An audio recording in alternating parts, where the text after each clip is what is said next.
अगो बोयो बोयो बोयो बोयो, पाहतो सँडीनं आज डायरेक्ट स्प्लिटिंग केली भाऊ. एका दगडात दोन पक्षी ठार. राम राम मंडळी, राम राम, गुड मॉर्निंग. दणक्यात स्वागत आहे ना तुमचं व्हिएतनामच्या ब्लॉग मध्ये. कारण आज पपई पिकली, हाती पागल झाला. मग काय दणक्यात आलो आपल्या अड्ड्यावरती. तुम्ही बोला 8 दुने 12 आणि 12 पंचे 13. दणक्यात आणला एक कॅपेचिनो भाऊ. तुम्ही बोला जय भद्रकाली. मग काय दणक्यात आलो ना भाऊ सँडीच्या क्लासला. पाहतो सँडीला म्हणलं अरे काय आपलं पोट नुसतं वाढत चाललंय. तो म्हणतो पोटाची भाषा नको करू, दम असन तर पंजा लढव. त्याला म्हणलो अरे भाऊ तुझा अंड्यात होता ना, मी उकडेला अंडे खायचो.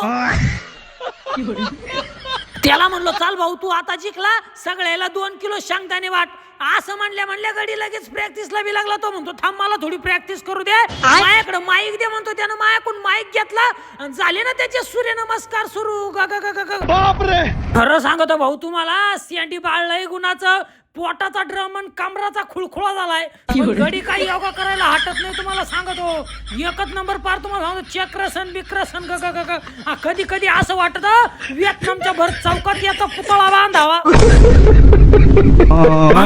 दणकानं उडव भानका. दणक्यात त्याला स्प्लिटिंग करायला लावली ना मी. त्याला म्हणलो पुढं पाय ना असा खाली वाक. म्हणलो थोडा खाली वाक.